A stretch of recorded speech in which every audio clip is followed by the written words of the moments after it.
Welcome to my all dear students. Dhurandhar classes YouTube channel पर आपका स्वागत है। आज की क्लास में हम प्रतिशत की चौथी क्लास शुरू कर रहे हैं। यदि किसी स्टूडेंट्स ने पहले वाली क्लासें नहीं देखी है तो वह पहले वाली क्लासें देख ले। हमने प्रतिशत की 3 क्लासें यूट्यूब पर दे चुके हैं। आज प्रतिशत की चौथी क्लास है। वो जो पहले अपलोड कर ली गई है उन क्लास में प्रतिशत 1, प्रतिशत 2, प्रतिशत 3 इस नाम से हमने क्लासें दे रखी है और ये प्रतिशत की चौथी क्लास है। यदि आप बीच में वीडियो को देखोगे तो आपको समझ में नहीं आएगा। इसलिए आप प्रतिशत की सारी क्लासें पहले देख लें और फिर ये चौथी क्लासें देखें। तो चलो शुरू करते हैं कंटिन्यू रूप से आज प्रतिशत की चौथी क्लास।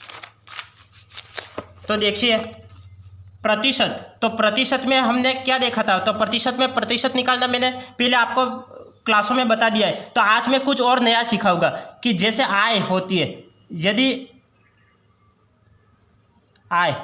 यदि मैं किसी दुकान पे गया, मेरी आय 20 रुपये है। मैंने 20 रुपये कमाए और 20 रुपये में से मैंने खर्च किया। कितना खर्च किया? 12 रुपये मैंने खर्च किया। तो मेरी बचत कितनी होगी? तो बचत होगी 8 रुपये। 8 रुपये मेरी बचत होगी।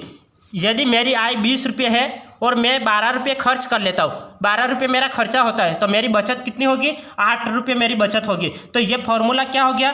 तो ये फार्मूला हो गया आय बराबर खर्चा प्लस बचत।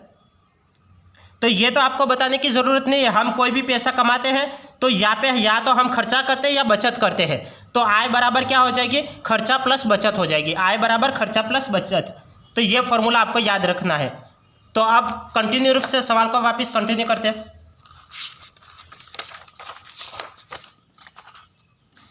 ये हमारा आज का पहला सवाल है। पानी और नमक के 6 लीटर के मिश्रण में 60% नमक है। यदि 2 लीटर पानी इस मिश्रण में मिला दिया जाता है तो नए मिश्रण में नमक का प्रतिशत बराबर है। तो हमें यहाँ पे नमक का प्रतिशत निकालना है। तो हम कैसे निकालेंगे? यहाँ पे क्या दे रखा है? पानी और नमक के 6 लीटर का मिश्रण है। मिश्रण कितने लीटर का है? तो 6 लीटर का मिश्रण है और इसमें 60% नमक है। नमक कितना है? तो 60% नमक है। यदि 2 लीटर पानी और मिला दिया जाए तो 6 लीटर का मिश्रण पहले से था और 2 लीटर और मिला दिया जाए तो यहाँ पे कितना लीटर हो जाएगा? 8 लीटर हो जाएगा। 6 लीटर तो पहले से था और 2 लीटर फिर मिला दिया तो टोटल कितना हो जाएगा? 6 और 2 8 हो जाएगा। और फिर यहाँ पे क्या बोल रहा है? नए मिश्रण में नमक का प्रतिशत बराबर है। तो हमें नए मिश्रण हम एम ही मान लेते हैं, एम। तो हमें एम की वैल्यू ज्ञात करनी है। तो कैसे ज्ञात करेंगे? तो ये किसके पहाड़े से कटेगा? ये 4 के पहाड़े से ये दोनों कट जाएंगे। तो 4 के पहाड़े से काटो। 4 दूकी 8 होता है और 4 एकम 4, 5 6, 4 5 20 होता है। तो ये 2 के पहाड़े से और कट रहा है। 2 3 6। तो एम की वैल्यू क्या आई गई? एम की वैल्यू 15 45%। तो मिश्रण का प्रतिशत कितना है? 45%। मिश्रण कितना है? तो 45% ये मिश्रण है। अब नेक्स्ट सवाल देखो। नेक्स्ट सवाल क्या है? ए अपनी आय का 70% खर्च करता है। ए है वो अपनी आय का 70% खर्च करता है। कोई व्यक्ति है वो कितना? 100 रुपये कमाता है। 100 रुपये कमाता है, उसमें से 70 रुपये खर्च करता है। मैंने पहले क्या बताया था? मैंने बताया था कि मैं 20 रुपये कमाता हूँ। मैंने बताया था कि मैं 20 रुपये कमाता हूँ, इसमें से 12 रुपये खर्च करता हूँ। 12 रुपये खर्च करता हूँ तो मेरी बचत कितनी होगी? 8 रुपये में बचाता हूँ। तो आय बराबर कितनी हो जाएगी? खर्चा प्लस बचत। आय बराबर खर्चा प्लस बचत। तो ये सवाल ठीक उसी प्रकार है। ये सवाल देखो। ये सवाल क्या है? ए अपनी आय का 70% खर्च करता है। तो मेरी आय है 100 रुपये। 100 रुपये में मैं 70 रुपये खर्च करता हूँ। 70 रुपये खर्च करता हूँ तो बचत कितनी होगी? 30 रुपये मेरी बचत होगी। 70 रुपये में खर्च करता हूँ तो 30 रुपये मेरी बचत होगी। ये सवाल को ध्यानपूर्वक आप पढ़े। ए अपनी आय का 70% खर्च करता है। तो मेरी आय 100 रुपया है, मैं 100 रुपये कमाता हूँ, उसमें से मैं 70 रुपया खर्च करता हूँ तो मेरी 30 रुपये तो बचत होगी। तो 30 रुपये बचत है। यदि उसकी आय में 20% वृद्धि कर ली जाए, यदि उसकी आय में 20% की वृद्धि कर ली जाए। ये पहले आय कितनी थी? पहले आय 100 थी और अब 20 की वृद्धि कर लो। 20 की वृद्धि तो 120 हो जाएगी। आय कितनी हो जाएगी? 120। तो उसकी आय में 20 रुपये की वृद्धि हो जाए तथा उसके व्यय में 30% की वृद्धि हो जाए। व्यय मतलब खर्चा होता है। तो खर्चे में भी 30% वृद्धि हो जाए तो पहले खर्चा कितना था, पहले 70 रुपया खर्चा था और बचत कितनी थी 30 रुपया। तो ये बोल रहा है व्यय में 30% की वृद्धि, तो 70 का 30% निकालो। 70 का 30% कितना होता है, 70 का 30% 21 होता है। तो 21 इसमें वृद्धि हो जाएगी, 21 रुपया वृद्धि हो जाएगा। तो 70 में 21 जोड़ने पर कितना हो जाएगा, 91 हो जाएगा। 91 तो व्यय में 30% की वृद्धि हो जाए तो 91 वृद्धि होगी। तो बचत कितना रहा, बचत कितना रहा, 120 में से 91 माइनस करो। 120 में से 91 माइनस करने पर बचत कितने रहेगा, 29 ये बचत रहेगा। तो ये क्या बोल रहा है, 30% वृद्धि हो जाए तो उसकी बचत में कमी या वृद्धि प्रतिशत है। तो बचत में कितना हो रहा है, बचत में 1 की कमी हो रही है। बचत में कितने की, 1 की कमी हो रही है। तो 1 की कमी हो रही है, 1 अपॉन हमेशा प्रतिशत पुरानी वैल्यू पे निकाला जाता है। तो पुरानी वैल्यू क्या है, पुरानी वैल्यू है 30, तो 30 इंटू 100, 0 से 0 कैंसिल। अब 10 में 3 का भाग दो, ये कितना हो जाएगा 3.33%, 3.33% की कमी हो जाएगी। तो ये इसका आंसर आ गया 3.33%। ये सवाल क्या था, सवाल को एक बार ध्यानपूर्वक वापस देखो। ये अपनी आय का 70% खर्च करता है। तो मेरी आय है 100 रुपया, 100 रुपया मेरी आय है, उसमें से मैं खर्चा कितना करता हूँ, 70 रुपया मैं खर्चा करता हूँ। तो मेरी बचत कितनी होगी, 30 रुपये मेरी बचत होगी, 30 रुपये मेरी बचत होगी। जैसे सवाल बोल रहा है वैसे करते जाओ। यदि उसकी आय में 20% की वृद्धि हो जाए तो पहले आय कितनी थी, पहले आय 100 रुपये थी, अब वृद्धि कितनी 20% की वृद्धि कर ली तो 20 रुपये, 100 में 20 जोड़ लो तो 120 आय हो जाएगी। अब मेरी पहले मेरी आय क्या थी, पहले मेरी आय 100 रुपया थी, अब मेरी आय क्या है, अब मेरी आय 120 रुपये है। तो 120 रुपये की वृद्धि हो जाए तथा उसके व्यय में 30% की वृद्धि हो जाए। व्यय का मतलब होता है खर्चा, व्यय का मतलब क्या होता है, खर्चा। पहले खर्चा कितना था, पहले खर्चा 70 रुपये था, अब कितना हो रहा है 20% की वृद्धि हो गई। तो 70 का 20% निकालो। ऐसे छोटे बच्चों की तरह मत निकालना। 70 का 20% लिखोगे, फिर 100 2 0 से 2 0 कैंसिल करोगे, 7 2 की 14, 7 2 की 14, अरे ये 30% की वृद्धि हो जाएगी। ये व्यय में 30% की वृद्धि हो जाएगी। तो व्यय कितना है, पहले 70 रुपये था और इसमें 30% की वृद्धि हो जाएगी। तो 2 0 से 2 0 कैंसिल, 7 या 21 रुपये वृद्धि हो जाएगी। पहले व्यय कितना था, पहले खर्चा था 70 रुपये था, अब कितना 21 रुपये वृद्धि हो जाएगी। तो 70 में 21 जोड़ने पर कितना आ जाएगा, 91 आ जाएगा। तो अब मेरा खर्चा कितना है, पहले 70 था, अब 91 मेरा खर्चा हो रहा है। तो मेरी बचत कितनी होगी, अब मेरी आय 120 है, 120 में से 91 मेरा खर्चा हो रहा है, तो बचत कितनी होगी, 120 में से 91 माइनस करो तो 29 मेरी बचत होगी। अब यहाँ पे क्या पूछ रहा है, उसकी बचत में कमी या वृद्धि। तो यहाँ पे ये तो खर्चा है, ये भी खर्चा है, ये बचत है, ये बचत है। तो अब यहाँ पे कमी हुई या वृद्धि हुई, ये पहले 30 रुपये बचत होती थी, अब 29 रुपये बचत हो रही है। तो हमारी 1 की कमी हुई है ना, 1 की कमी हुई है। पहले मैं 30 रुपये बचत करता था, अब 29 रुपये बचत करता हूँ, तो मेरी 1 की कमी हुई है। तो 1 अपॉन प्रतिशत हमेशा पुरानी वैल्यू पे निकाली जाती है, तो 30 नीचे आएगा इंटू 100, तो इंटू 100, 0 से 0 कैंसिल हो जाएगा, ऊपर 10 बचा, 10/3, तो 3 में 10 का भाग दोगे 3.33%। तो हमारी कमी कितनी हो जाएगी, 3.33% की हमारी कमी हो जाएगी। अब नेक्स्ट सवाल देखो, नेक्स्ट सवाल क्या है, अनुपम अपनी आय का 70% व्यय करता है। अनुपम अपनी आय का 70% व्यय करता है, तो आय का 70%, तो हमारी आय कितनी है, हमारी आय 100 रुपया है। हमारी आय कितनी है, हमारी आय 100 रुपया है। 100 रुपये में 70% व्यय करता है, 70% तो खर्चा करता है, 70% खर्चा करता है। तो बचत कितनी होगी, बचत कितनी होगी, ये 30 रुपये बचत होगी, 30 रुपये बचत होगी। अनुपम अपनी आय का 70% व्यय करता है, 70% खर्चा करता है। हमारी आय है 100 रुपया, हमारी आय है 100 रुपया, और 100 रुपये में 70% हम व्यय करते हैं, मतलब खर्चा करते हैं। व्यय का मतलब होता है खर्चा, तो 70% हम खर्चा करते हैं। तो हमारी बचत कितनी होगी, 30 रुपये हमारी बचत होगी, तथा शेष बचत करता है, तो 30 रुपया बचत करता है। यदि वह अपना व्यय 20% कम कर ले, यदि अपना व्यय 20% कम कर ले, 20% कम कर ले, तो 20%, तो ये 70 का 20% निकालो, 70 का 20%। हमारी आय है 100 रुपया, अब 20% व्यय कम करता है। पहले हम 70 रुपया खर्च कर रहे थे, अब हम 20% कम खर्च कर रहे हैं, 20% कम खर्च कर रहे हैं। तो 70 का 20% कितना होता है, 70 का 20% 14 होता है, 70 का 20% कितना होता है? 14 होता है। आपको डायरेक्ट याद होना चाहिए, 0 से 0 कैंसिल हो जाए और 7 दूनी 14। आप ऐसे मत करना 70 × 20/100, फिर आप 2 0 से 2 0 कैंसिल करोगे, फिर 7 दूनी 14 आएगा, फिर 14 इसमें ऐड करोगे तो 14 ये कम करता है, तो कम करता है तो माइनस करना पड़ेगा।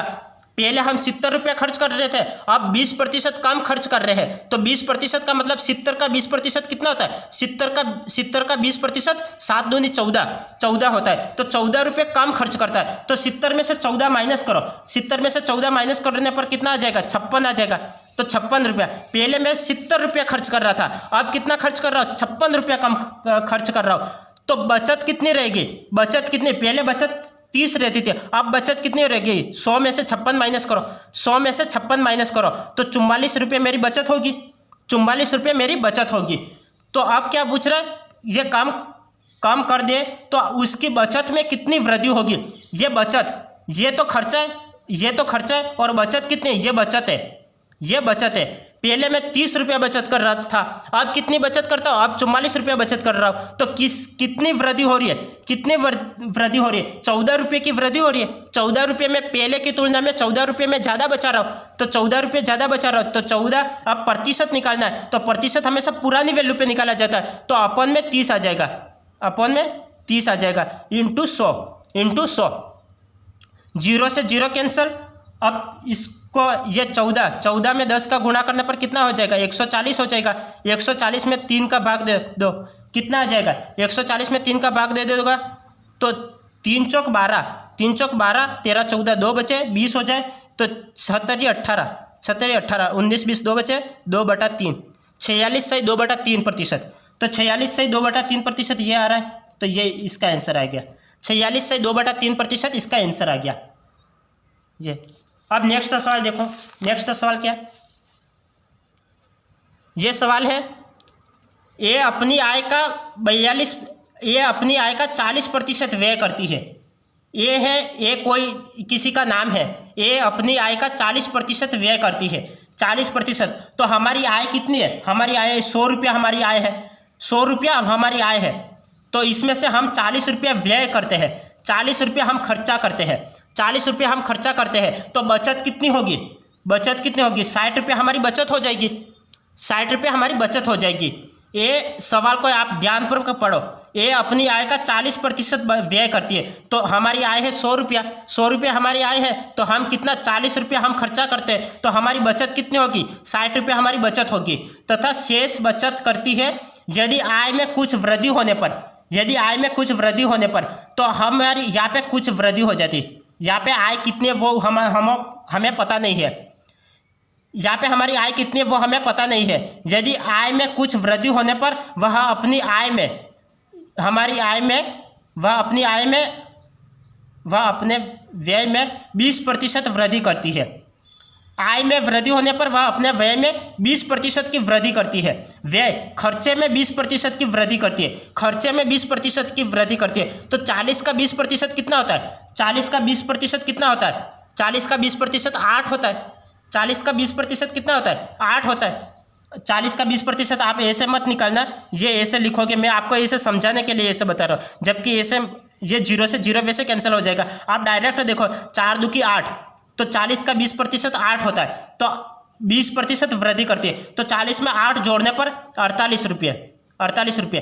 पहले मैं खर्चा कितना करता था? पहले मैं खर्चा 40 करता था, अब मैं खर्चा कितना करता हूँ? अब मैं खर्चा 48 करता हूँ। और तो हमारी बचत कितनी होगी? हमारी बचत कितनी होगी? तो 48, तो 100 में से 48 माइनस करने पर कितना आ जाएगा? 100 में से, ये क्या पूछ रहा है सवाल? ये अपनी आय का 40% व्यय करती है, तो ये अपनी आय 100 रुपये है, 100 रुपये में हम 40 रुपये व्यय करते हैं, तो हमारी बचत कितनी होगी? बचत 60 रुपये होगी। बचत हमारी 60 रुपया होगी। बचत हमारी कितनी होगी? बचत हमारी 60 रुपया होगी। अब यह क्या पूछ रहा है? यदि आय में कुछ वृद्धि होने पर वह अपने व्यय में 20% की वृद्धि करती है, तो व्यय में 20% की वृद्धि करती है, 20% की वृद्धि करती है, तो ये कितना हो जाएगा? ये 48 हो जाएगा। वृद्धि करती है तो 48 हो जाएगा। तथा उसकी बचत में भी 30% बढ़ जाता है, बचत में भी 30% बढ़ जाता है। ये बचत है, बचत पहले 60 था, 60 में 30% बढ़ा दो तो 60 का 30% कितना होता है? 18 होता है। तो 18 होता है तो 60 में 18 जोड़ने पर कितना हो जाएगा? 78 हो जाएगा। 78 हो जाएगा, यह 78 हो जाएगा। 60 का 30% निकालो, 60 का 30%, 2 जीरो से 2 जीरो कैंसिल, 76 18 होता है, 76 18। तो 60 में 18 जोड़ दो, 60 में 18, ये बचत है ना, तो हमें बचत निकालना है। तो वृद्धि हो रही है, 30% बढ़ जाता है, तो 60 में 18 जोड़ने पर यह 78 आ गया। तो यह 78 आ गया। तो हमारी आय, तो उसकी आय में वृद्धि प्रतिशत ज्ञात करो। हमें आय में वृद्धि प्रतिशत ज्ञात करना है। तो वृद्धि कितनी हुई? वृद्धि कितनी हुई? ये दोनों जोड़ने पर 100 आता है, तो ये दोनों जोड़ने पर ये आय आ जाएगी। तो 8 और 8 16, 16 हासिला 1, तो ये 7 और 1 8, 8 और 4 12, 126। 126 पहले आय हमारी 100 रुपये थी, अब आय कितनी होगी? अब हमारी आय 126 होगी।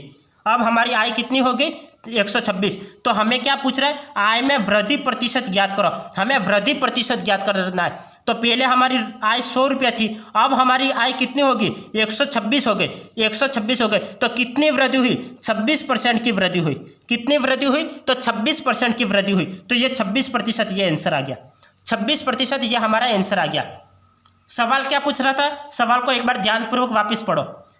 ए अपनी आय का 40% व्यय करती है। हमारी आय 100 रुपया है, हमारी आय कितनी है? 100 रुपया है, उसमें से 40 रुपया हम खर्चा करते हैं, तो हमारी बचत कितनी होगी? बचत 60 रुपया हमारी बचत होगी, तथा शेष बचत करती है। यदि आय में कुछ वृद्धि होने पर, आय में कितनी वृद्धि हो रही है वो हमें अभी नहीं पता है, हमें अभी नहीं पता है। अब आगे सवाल पढ़ो।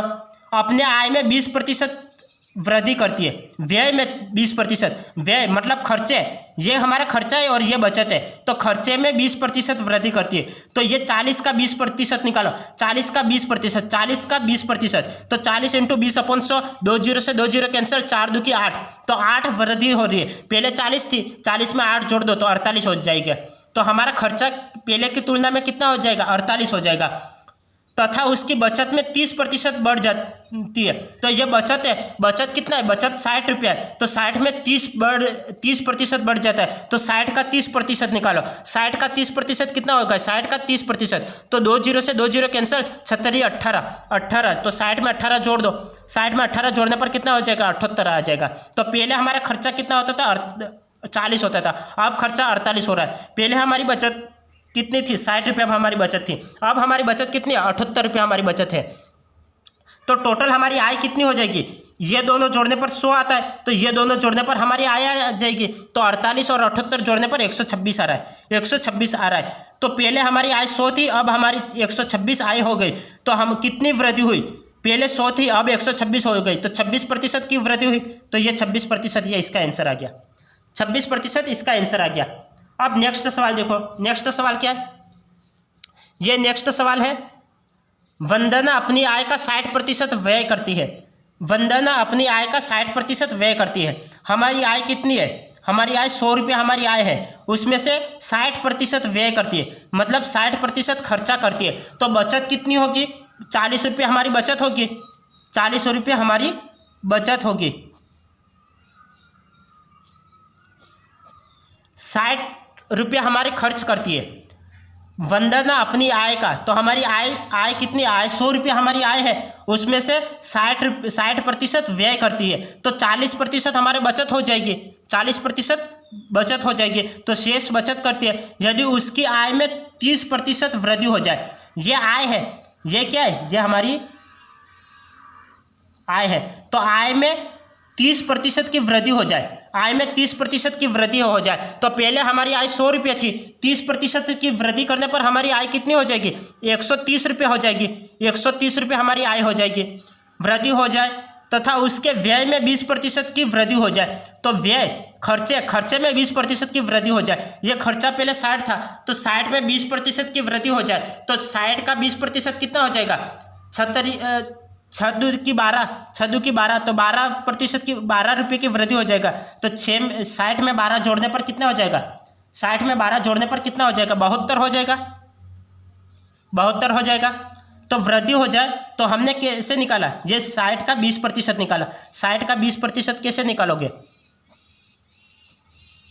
6 2 की 12, तो 12 रुपये की वृद्धि हो जाएगी। तो 60 में 12 ऐड करने पर 72 आ जाएगा। तो 20% की वृद्धि हो जाए तो उसकी बचत में बचत में 3600 रुपये की वृद्धि हो जाती है। तो बचत में 3600 रुपये की वृद्धि हो जाती है।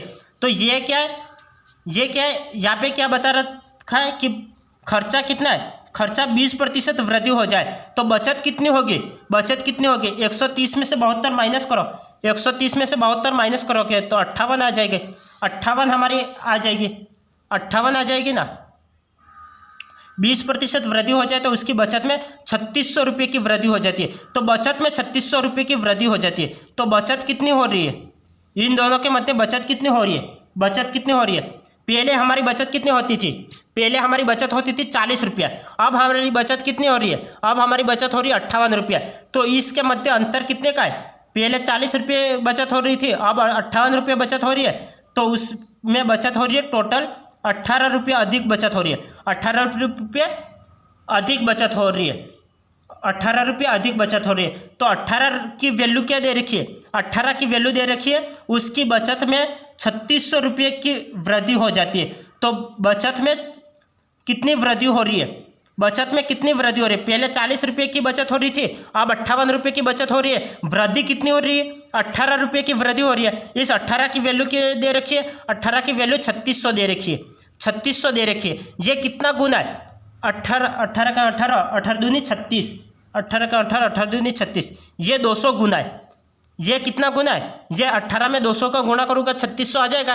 तो ये कितना गुना है, 200 गुना है। तो ये प्रारंभिक आय क्या है, तो प्रारंभिक आय हमें ज्ञात करनी है। तो प्रारंभिक आय हमारी पहले वाली आय 100 रुपया थी, तो 100 का भी 200 गुना हो जाएगा, 100 का भी 200 गुना हो जाएगा। तो 100 में 200 का गुणा करने पर कितना आ जाएगा, 20,000। तो हमारी प्रारंभिक आय कितनी आ जाएगी, प्रारंभिक आय 20,000 आ जाएगी। हमारी प्रारंभिक आय कितनी आ जाएगी, प्रारंभिक आय 20,000 आ जाएगी, प्रारंभिक आय 20,000 आ जाएगी। तो आपको ये सवाल समझ में आया। ये सवाल क्या था, वंदना अपनी आय का 60% व्यय करती है, 60%। हमारी आय 100 रुपया है, 100 रुपये में 60 रुपये खर्चा करती है, तो बचा कितना 40 रुपया हमारा बच गया। अब सवाल क्या पूछ रहा है, उसकी आय में 30% वृद्धि हो जाए। पहले आय 100 रुपया थी, 30% की वृद्धि करने पर उसकी आय 130 रुपया हो गई, 130 रुपया हो गई, वृद्धि हो जाए। उसके व्यय में 20% की वृद्धि, पहले व्यय खर्चा था 60 रुपया, अब क्या 20% की वृद्धि हो जाए तो 60 का 20% 18 होता है। तो 18, 60 में 18 जोड़ने पर खर्चा कितना 72 रुपया हो गया, 72 रुपया हो गया।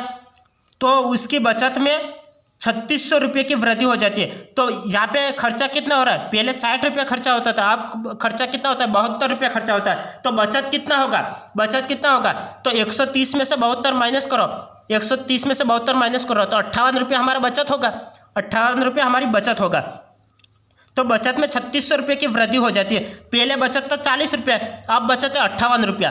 तो हमारी बचत कितना बढ़ा, 18 रुपया हमारी बचत बढ़ा, 18 रुपया हमारी बचत बढ़ा। तो बचत, तो 18 की वैल्यू क्या दे रखी है, तो ये वृद्धि 18 रुपये की वृद्धि हो रही है, तो वृद्धि की वैल्यू दे रखी है 3600 रुपया। तो 18 की वैल्यू दे रखी है 3600 रुपया। ये कितना गुना वृद्धि हुई है, ये 200 गुना वृद्धि हुई है। कितना गुना बचत में वृद्धि हुई है, 200 गुना। 18 में 200 का गुना करूँगा 3600 आ जाएगा। तो ये 200 गुना वृद्धि हो रही है। तो प्रारंभिक आय ज्ञात करो, तो प्रारंभिक आय 100 रुपया थी, तो उसमें भी 200 का गुणा कर लो, उसमें भी 200 का गुणा कर लो, तो 20,000 हमारी प्रारंभिक आय है। तो 20,000 हमारी प्रारंभिक आय है। अब नेक्स्ट सवाल देखो, नेक्स्ट सवाल क्या है, एक गांव में 45% महिला, एक गांव में 45% महिला तथा शेष पुरुष है। तो हमने मान लिया एक गांव में 100 की जनसंख्या है, 100 की जनसंख्या है, उसमें से 45% तो महिला है, 45% तो महिला है। तो पुरुषों की संख्या कितनी होगी, पुरुषों की संख्या कितनी होगी, 100 में से 45 माइनस करो तो 55 पुरुष हो गए, 45 महिला है तो 55 पुरुष हो गए। तो महिलाओं में 20% विवाहित है, महिलाओं में 20% विवाहित है। तो महिलाओं की संख्या क्या है, ये तो फीमेल, ये फीमेल और ये मेल, तो ये महिला है। तो महिलाओं में 20% विवाहित है, तो इसमें 20% विवाहित है। तो 45 का 20% कितना होता है, तो 45 का 20% निकालो, 45 का 10% होता है 4.5, तो 20% कितना होता है, 20% 9 हो जाएगा, 20% 9 हो जाएगा। इसका 20% निकालो, 45 का 20%, तो कितना हो जाएगा, 1 0 से 1 0 कैंसिल, 5 2 की 10 और 5 में 5 9 पूरी 45, 9, तो ये 9 आ जाएगा। तो तो ये महिलाओं में 20% विवाहित है, तो ये महिलाओं की संख्या 45 है, 45 में 20% विवाहित है, तो विवाहित महिलाओं की संख्या क्या हो गई? विवाहित महिलाओं की संख्या 9 हो गई। विवाहित महिलाओं की संख्या 9 हो गई। अब क्या पूछ रहे हैं? विवाहित महिलाओं का 33.1/3% सरकारी नौकरी करती है। विवाहित महिलाओं का 33.1/3% सरकारी नौकरी करती है। तो मैंने ये 33.1/3% का मतलब क्या होता है? ये मैंने प्रतिशत 1, प्रतिशत 2, प्रतिशत 3 इन तीनों क्लासों में ये दे रखा है। ये रेशो, इसका मतलब क्या होता है? ये तो 33.1/3% का मतलब क्या होता है? इसका मतलब 1/3 होता है। 33.1/3% का मतलब क्या होता है? 1/3। यदि किसी स्टूडेंट्स ने प्रतिशत की पहले वाली क्लासें नहीं देखी तो वो पहले वाली क्लासें देखें, क्योंकि ये बेसिक सभी मैंने पहले वाली क्लासों में बता रखा है। तो 33.1/3% का मतलब क्या होता है? 1/3 होता है। तो उसमें 33.1/3% सरकारी नौकरी करती है, तो इसका 1/3% सरकारी नौकरी करती है, तो इसका 33.1/3% मतलब 1/3। तो 9 में 3 का भाग दे दो तो कितनी सरकारी नौकरी करती है? 3 या 9 होता है। अरे 9 में 3 का भाग दे दो, 9 × 1/3, तो 3 या 9, 3 आ जाएंगे। तो 3 सरकारी नौकरी करती है, 3 सरकारी नौकरी करती है। तथा पुरुषों की संख्या, यह पुरुषों की संख्या है। पुरुषों की संख्या 40% भी सरकारी नौकरी करते हैं। तो 55 का 40% भी सरकारी नौकरी करते हैं। 55 का 40% भी सरकारी नौकरी करते हैं। तो 55 का 40% कितना हो जाएगा? 55 का 40%, तो 55 का 40% होगा, कितना होगा? 55 का 40% का मतलब होगा 22%। 22 लोग सरकारी नौकरी करते हैं। 55 का 40% निकालो, 55 का 40%, इसकी वैल्यू आ जाएगी 22 आ जाएगी। लेकिन मैं आपको निकाल के बताता हूँ। 0 से 0 कैंसल, और ये कितना हो जाएगा? ये 10 का भाग दे दो, ये कितना हो जाएगा? 5 का भाग दे दो, ये कितना हो जाएगा? ये 2 का भाग दे दो, 1 2 की 4 और 5 2 की 10, 5, तो ये 11 बार कटेगा, और 11 2 की 22, 11 2 की 22 आ जाएगा। तो ये 22। तो ये क्या पूछा है? पुरुषों की संख्या का 40% भी सरकारी नौकरी करते हैं। तो पुरुषों की संख्या 55 थी, उसमें से 40% भी सरकारी नौकरी करते हैं। तो 55 का 40% कितना होता है? 55 का 40% 22 होता है। तो 22 लोग सरकारी नौकरी करते हैं। तो नौकरी न करने वाले पुरुष तथा महिलाओं की कुल जनसंख्या का कितना प्रतिशत है? तो कितना प्रतिशत है वो निकालना है। तो महिलाओं में 3 महिलाएं तो सरकारी नौकरी करती है, और पुरुषों में 22 पुरुष सरकारी नौकरी करते हैं। तो कितने? 22 और 3 25%। 25% पुरुष और महिलाएं तो सरकारी नौकर है। 25% पुरुष और महिला सरकारी नौकर है। तो नौकरी न करने वालों का प्रतिशत कितना है? तो नौकरी न करने वाले लोगों की संख्या कितनी हो जाएगी? 75%, क्योंकि टोटल 100% है। 100% में से 25% तो सरकारी नौकर है। तो सरकारी नौकर कितने नहीं हो गए? 75% सरकारी नौकर नहीं हो गए। 75% सरकारी नौकर नहीं हो गए, क्योंकि यहाँ पे क्या पूछा है? नौकरी न करने वाले पुरुष और महिलाओं की संख्या बताई। तो सरकारी नौकरी करने वाले लोगों की संख्या कितनी है? 22 तो पुरुष है और 3 महिला है। तो टोटल 25% तो लोग सरकारी नौकर है। तो 75% तो सरकारी नौकर नहीं हो गए। तो 75% इसका आंसर आ जाएगा। तो नौकरी नहीं करने वालों की संख्या कितनी हो जाएगी? 75% हो जाएगी। अब नेक्स्ट सवाल देखो। नेक्स्ट सवाल क्या है? ये सवाल है एक व्यक्ति अपनी मासिक आय का 10% टैक्स में, एक व्यक्ति अपनी मासिक आय, तो उसकी मासिक है 100 रुपया, मासिक आय क्या है? 100 रुपया, 100 रुपया उसकी मासिक आय है। उसमें से 10% टैक्स में, 10% तो उसने क्या? टैक्स में 10% तो उसने टैक्स में, तथा शेष तो उसकी मासिक आय 100 रुपया है। 100 रुपये में से 10 रुपया तो उसको टैक्स में लगाना है। तो उसका 90 रुपया उसका बचत होगा, 90 रुपया उसकी बचत होगी, 90 रुपया उसकी बचत होगी। तथा शेष में 20% शिक्षा पर। तो 90 का 20% वह शिक्षा पर खर्च करता है। 90 का 20% वह शिक्षा पर खर्च करता है। तो 90 का 20% कितना हो जाएगा? 18। तो 18 रुपये वह शिक्षा पर खर्च करता है, तो शेष कितना बचा? 18 रुपये शिक्षा पर खर्च करता है, तो शेष कितना बचा?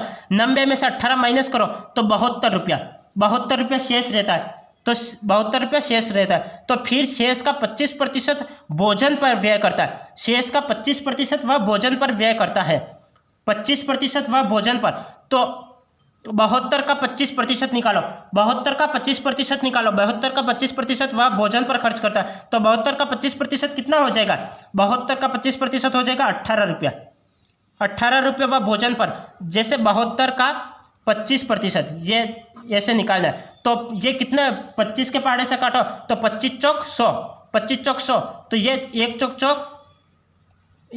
4, 5 6 7 3 बचे, तो 4 ऑटो 32, 4 ऑटो 32 होता है, तो 18%।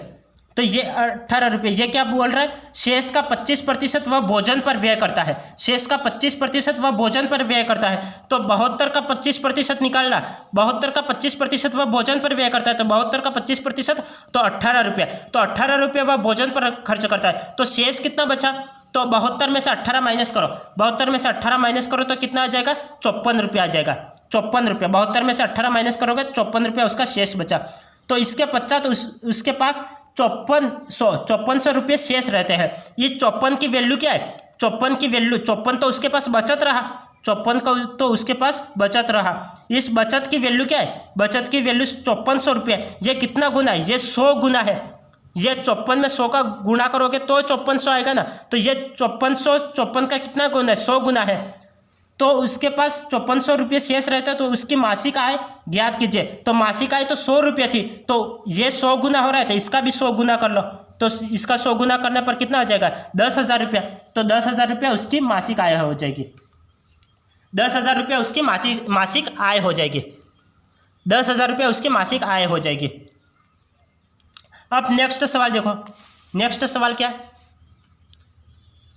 हरजोत सिंह अपनी आय का 25% आवास, हरजोत सिंह अपनी आय का, तो उसकी आय है 100 रुपया, उसकी आय है 100 रुपया, तो उसकी आय का 25% आवास पर, उसकी आय का 25% तो वह आवास व भोजन पर खर्च करता है। तो उसकी बचत कितनी होगी? बचत होगी 75%।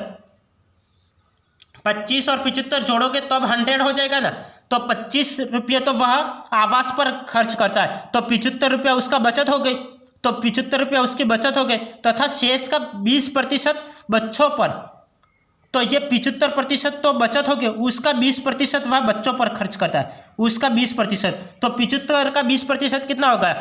75 का 10% होता है 7.5, तो 20% कितना हो जाएगा? 20% इसका 15 हो जाएगा, 20% 15 हो जाएगा।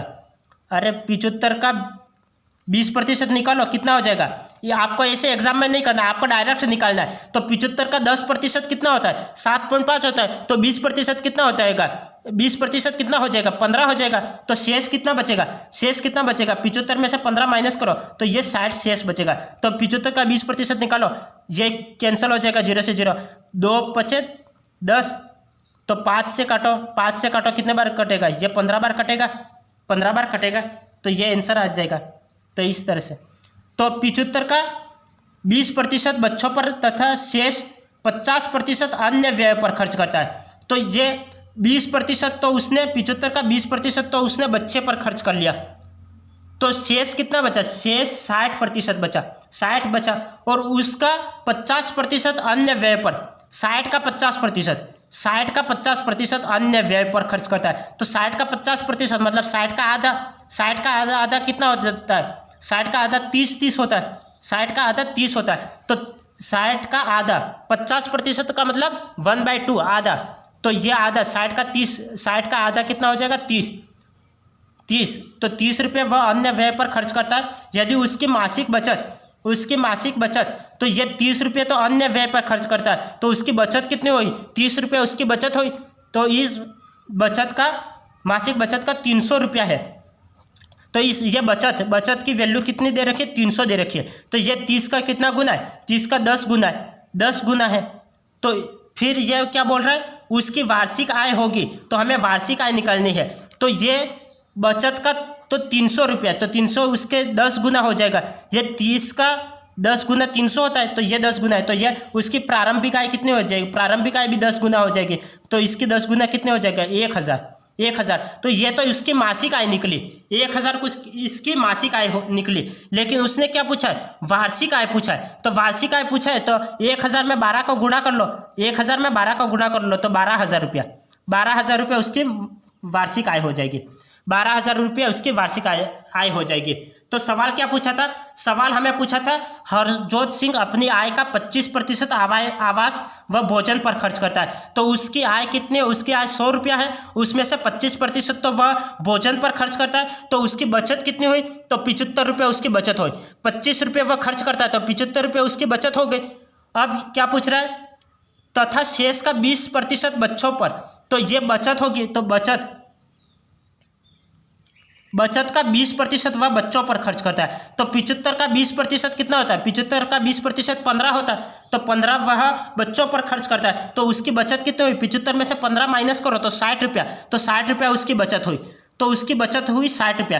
तो शेष का 50% अन्य व्यय पर, तो ये बचत का भी 50% अन्य व्यय पर खर्च करता है, तो 60 का 50% कितना हो गया, 60 का 50% 30 रुपया, तो 30 रुपया वह अन्य व्यय पर खर्च करता है, तो उसकी बचत कितनी हुई, यहाँ पे बचत 30 रुपया उसकी बचत हुई, तो वह 30 रुपया बचत हुई। तो उस बचत की वैल्यू क्या दे रखी है, बचत की वैल्यू दे रखी है 300 रुपया, 300 रुपया उसकी वैल्यू दे रखी है, तो 300 रुपया, तो 30 की वैल्यू 300 दे रखी है, ये कितना गुना है, ये 10 गुना है, तो 30 का 10 गुना 300 है, तो इसका प्रारंभिक आय क्या है, प्रारंभिक आय 100 थी, तो उसका 10 गुना क्या हो जाएगा, इसका 10 गुना 1000 हो जाएगा, तो 1000, तो ये तो उसकी मासिक आय निकली, मासिक आय। तो यहाँ पे क्या पूछा है, वार्षिक आय पूछा है, तो इसकी वार्षिक आय कितनी हो जाएगी, तो 1000 में 12 का गुणा कर लो तो 12,000 उसकी वार्षिक आय हो जाएगी, 12,000 उसकी वार्षिक आय हो जाएगी।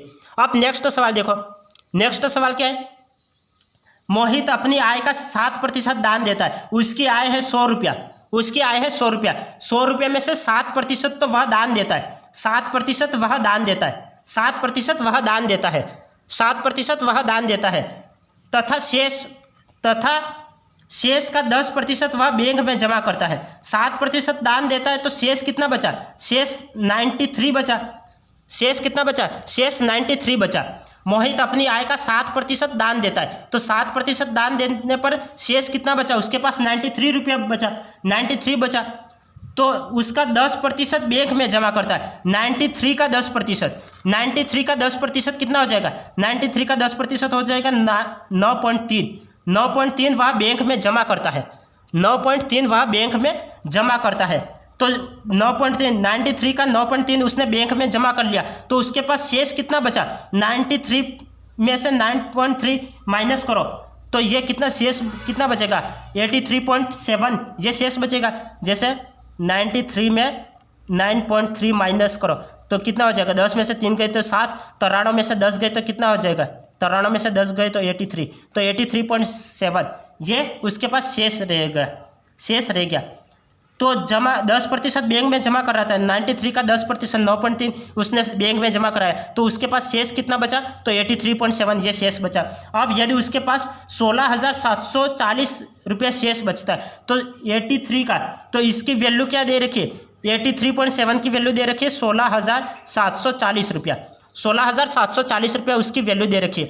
तो 83.7 की वैल्यू क्या है, 16,740, तो यहाँ पे पॉइंट हटाओ, यहाँ पे पॉइंट हटाते यहाँ पे जीरो लग जाएगा, यहाँ पे जीरो लग जाएगा। अब ये कितना गुना है, ये कितना गुना है, तो ये 2 जीरो है, तो ये 2 जीरो तो आएगी सही।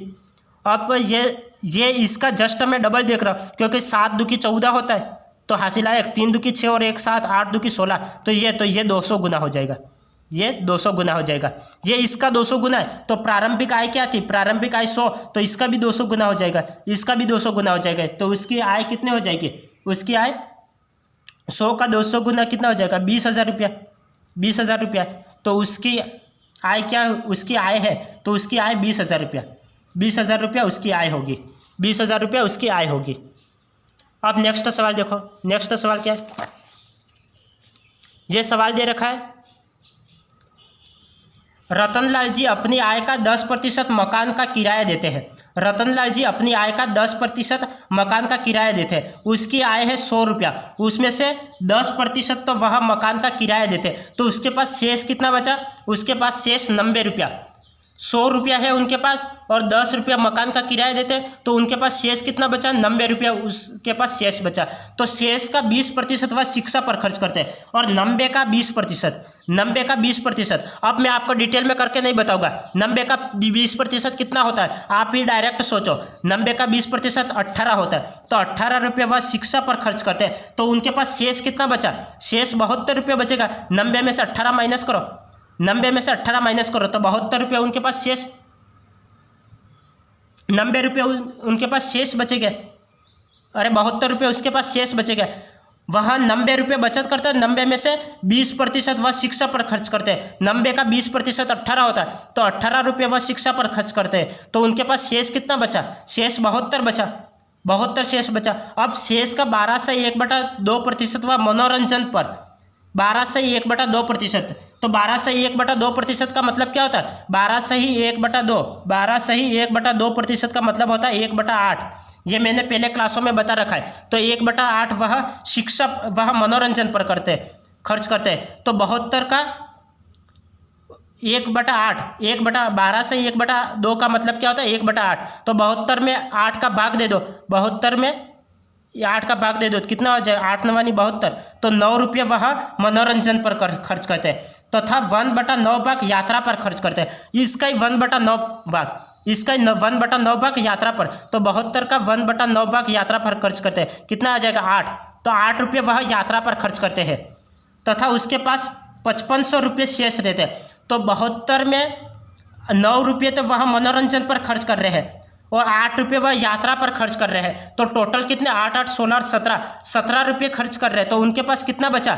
72 में से 17 रुपये वह खर्च कर रहे हैं, तो उनके पास बचत कितना बचा? बचत कितना बचा? तो 55 रुपये उनके पास बचत बचा होगा। 8 8 16 और 17 रुपये। 72 में से 17 माइनस करने पर कितना आ जाएगा? 55 आ जाएगा। तो 55 की वैल्यू क्या है? आ गई 55 की वैल्यू 5500।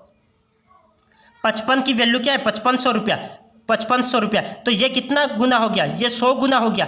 55 में 100 का गुना करने पर 5500 आएगा। तो ये कितना गुना होगा? 100 गुना हो गया। तो 100 गुना हो गया, तो इसका भी 100 गुना कर लो, इसका भी 100 गुना कर लो, तो कितना हो जाएगा? 10,000 रुपया, 10,000 रुपया, 10,000 रुपया। तो 10,000 रुपया उसका आंसर आ जाएगा। तो उसकी कुल आय क्या है? तो कुल आय 10,000 रुपया उसकी आय है। कुल आय कितने? तो 10,000 रुपया उसकी आय है। अब नेक्स्ट सवाल देखो। नेक्स्ट सवाल क्या है?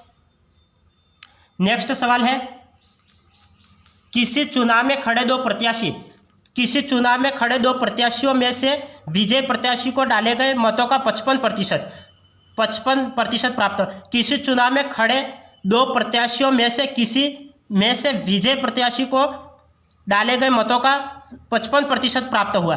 तो हमने माना 100 मत डाले गए, 100 मत डाले गए, उसमें से 55% विजय को प्राप्त हुए, 55% विजय को प्राप्त हुए।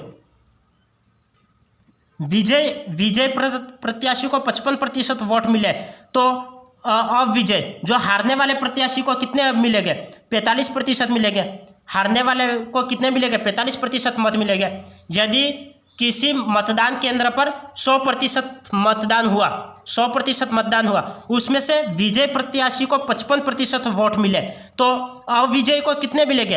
अविजय को 45% वोट मिलेंगे, अविजय को 45% वोट मिलेंगे।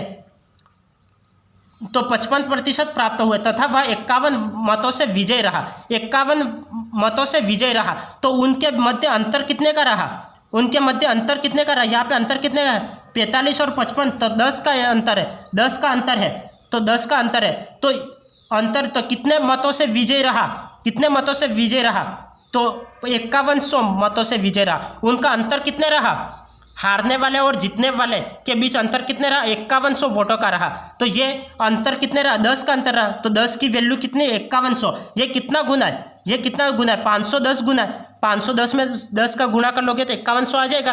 तो ये कितना गुना है? 510 गुना है। तो ये, तो बताओ चुनाव में कुल कितने मत पड़े? तो चुनाव में 100 मत पड़े थे, तो ये इसका 510 गुना है, तो इसका भी 510 गुना कर लो। तो इसका 510 गुना करने पर कितना हो जाएगा? इस 51,000, 51,000। 100 का 510 गुना करने पर कितना हो जाएगा? 51,000। तो ये 51,000 वोट। तो कुल कितने मत पड़े? तो 51,000 मत पड़े। कुल कितने मत पड़े? तो 51,000 मत पड़े। अब नेक्स्ट सवाल देखो। नेक्स्ट सवाल क्या है, ये नेक्स्ट सवाल है, एक चुनाव में कुल डाले गए मतों के 10% अवैध घोषित किए गए। एक चुनाव में कुल डाले गए मतों के 10% अवैध घोषित किए। कई चुनाव में 100% वोट पड़े, चुनाव में 100% मत दिए, 100% वोट पड़े, उसमें से 10% अवैध घोषित किए। 10% तो अवैध घोषित किए, मतलब इनवैलिड। 10% इनवैलिड, तो वैलिड मत कितने रहे? 90% तो वैलिड रहे। एक चुनाव में कुल डाले गए, तो हमने माना 100 वोट डाले गए हैं, 100 वोटों में से 10 तो अवैध है, 10 अवैध है, तो 90 तो वैध हो गए, 90 वैध हो गए। तो चुनाव में खड़े 2 प्रत्याशियों में से विजय प्रत्याशी को वैध मतों का 60% प्राप्त हुआ। तो यहाँ पे वैलिड वोट कितने हैं? वैलिड वोट 90 वोट वैलिड है, उसमें से 60% प्राप्त हुआ, तो विजय प्रत्याशी को 60% प्राप्त हुआ। तो 90 का 60%, 90 का 60%, तो यहाँ पे 60% तो विजय को प्राप्त हुए। तो अविजय को कितना प्राप्त होगा? 40% अविजय को प्राप्त होगा। 60% विजय को प्राप्त हुआ। यहाँ पे क्या पूछ रहा है? विजय प्रत्याशी को वैध मतों का, तो वैध मत कितने? 90% वैध मत है, उसमें से 60% विजय प्रत्याशी को 60% मत प्राप्त हुए, विजय को 60% प्राप्त हुए। तो अविजय को कितना होगा? अविजय को 40% मत प्राप्त हो गया, अविजय को 40% मत प्राप्त हो गया। तो उनके मध्य डिफरेंस कितना का रहा? उनके मध्य डिफरेंस कितने का रहा? 60 में से 40 माइनस करोगे तो 20 का डिफरेंस रहा, 20% का डिफरेंस रहा। तो यहाँ पे दे रखा है तथा वह 1800 मतों से विजय रहा, 1800 मतों से विजय रहा। तो जीतने का अंतर कितने है? जीतने का अंतर है 1800 का। तो यहाँ पे कितना अंतर है? 20% अंतर है। तो 20% की वैल्यू क्या है? 1800। 20% की वैल्यू क्या है? 1800। तो ये इसका कितना गुना है? ये इसका कितना गुना है?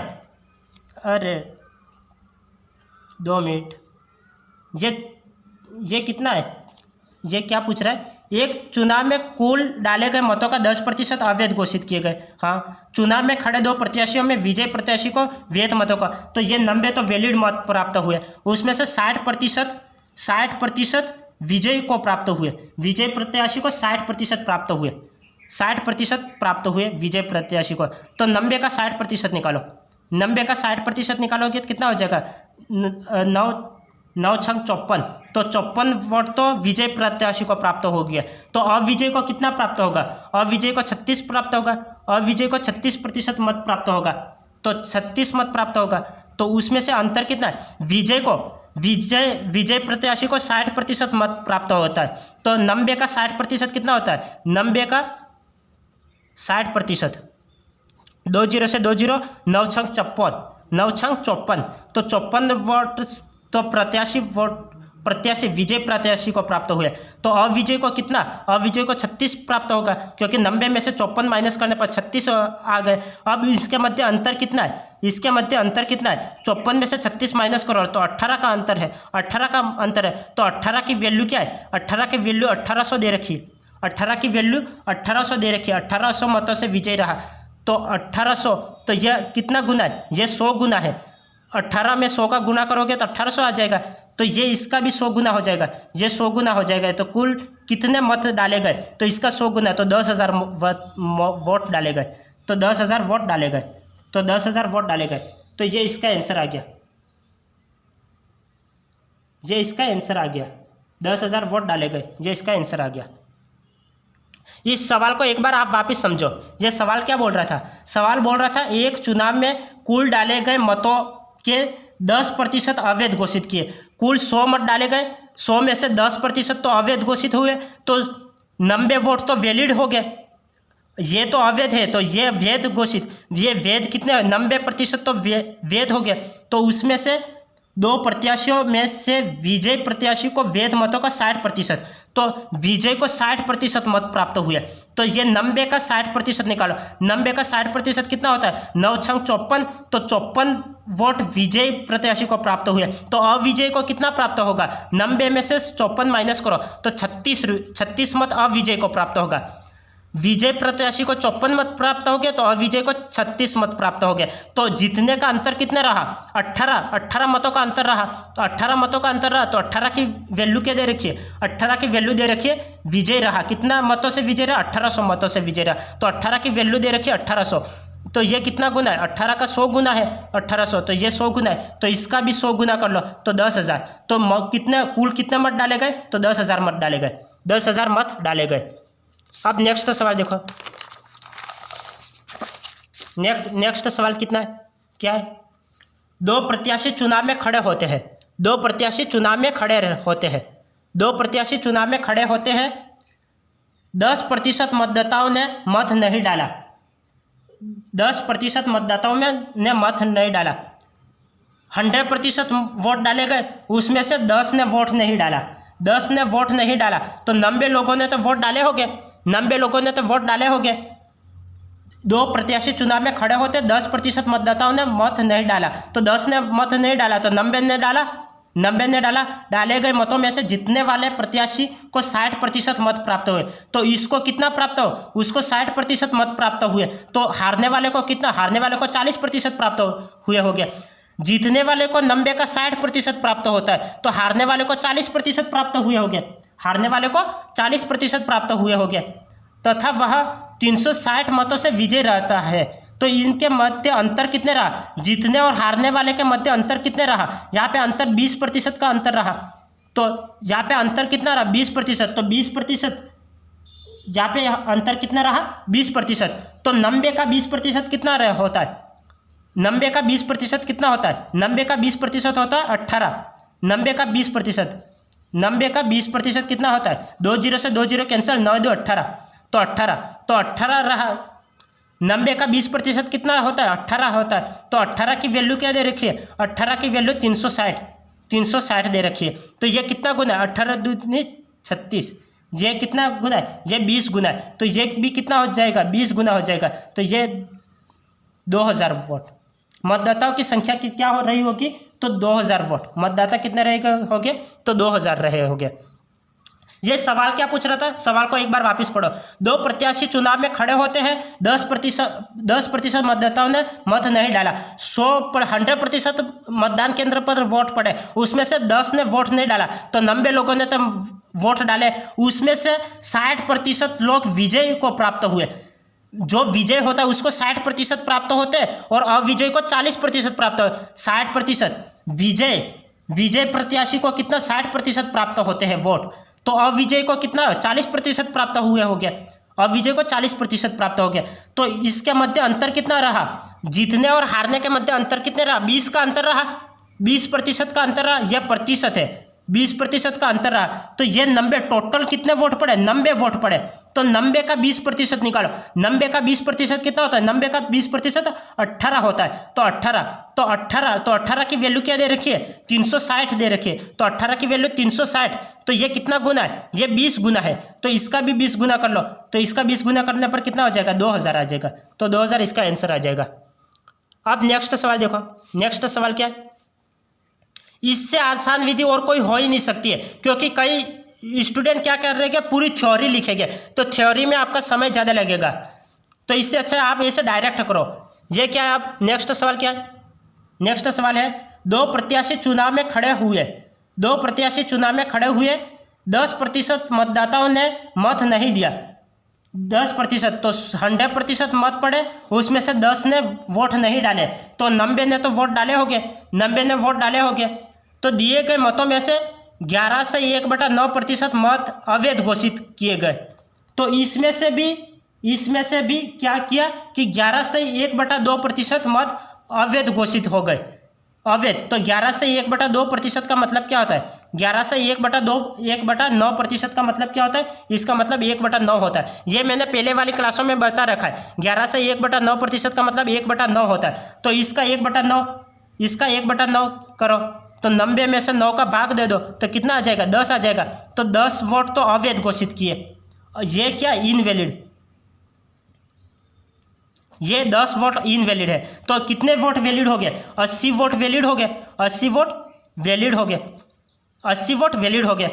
तो 11 से 1/9% मत अवैध घोषित किए गए। तो इसमें से भी 10 वोट अवैध घोषित किए, तो 80 वोट वैलिड घोषित किए गए। तो वैध मतों में से जीतने वाले प्रत्याशी को, वैध मत कितने, 80%, इसमें से जीतने वाले प्रत्याशी को 55%, जीतने वाले प्रत्याशी को कितने, 55%, जीतने वाले प्रत्याशी को 55% मत ले गया। तो हारने वाला कितने ले जाएगा, जीतने वाला 55% ले गया, तो हारने वाला 45% ले जाएगा, हारने वाला 45% मत ले जाएगा। जीतने वाला 55% मत ले जा रहा है, जीतने वाला 55% मत ले जा रहा है, तो हारने वाला कितना ले जाएगा, 45% ले जाएगा। तो इसके मध्य अंतर कितने का रहा, इसके मध्य अंतर कितने का रहा, इसके मध्य अंतर 10% का अंतर रहा, 10% का अंतर रहा, 10% का अंतर रहा। तो 80 का 10%, तो उसके मध्य 10% का अंतर रहा, तो 55% मत ले गया, तो वह 2400 मतों से चुनाव जीत गया। तो 2400 मतों से चुनाव जीत गया, 2400 मतों से चुनाव जीत गया। तो जीतने और हारने के मध्य अंतर कितने का रहा, 10% का अंतर रहा। तो 80 का 10% निकालो, 80 का 10% कितना रहेगा, हो जाएगा, 80 का 10% हो जाएगा 8, 80 का 10%, 80 का 10%, ऐसे मैं आपको समझाने के लिए कर रहा हूँ। तो ये 8 रहा, तो 80 का 10% 8 रहा। तो 8 की वैल्यू क्या दे रखी है, 8 की वैल्यू 2400 दे रखी है, 8 की वैल्यू दे रखी है 2400। 2400 मतों से चुनाव जीत गया, तो 2400 मतों से चुनाव जीत गया, तो 2400 मतों से चुनाव, ये इसका कितना गुना है, ये 8 ये 24, ये 300 गुना है, 300 गुना है। तो इसका कितना गुना हो जाएगा, 100 का भी 300 गुना कर लो, 100 का 300 गुना कर लो, तो ये कितना हो जाएगा, 100 का 300 गुना कर लो, तो ये कितना हो जाएगा, 30,000, 30,000। तो ये 30,000 इसका आंसर आ गया। तो मतदाताओं की संख्या क्या होगी, तो 30,000 इसका आंसर आ जाएगा, 30,000 इसका आंसर आ जाएगा, 30,000 इसका आंसर आ जाएगा। तो ये आपने देखा, ये जीतने वाला 55% ले जा रहा है, तो हारने वाला 45% ले जा रहा है। तो उसके मध्य अंतर कितने का रहा, 10% का अंतर रहा। तो 10%, तो 80 का 10% निकालो, 80 का 10% कितना हो जाएगा, 8 हो जाएगा। और 8 की वैल्यू क्या दे रखी है, 2400 दे रखी है, 2400 दे रखी है। ये इसका कितना गुना है, 300 गुना है, तो इसका भी 300 गुना, 30,000 रुपया, 30,000 मतदान केंद्र पर वोट पड़े, 30,000। तो आज की क्लास यहाँ तक ही, फिर मिलेंगे नेक्स्ट क्लास में। तब तक के लिए आपका दिन शुभ रहे, धन्यवाद।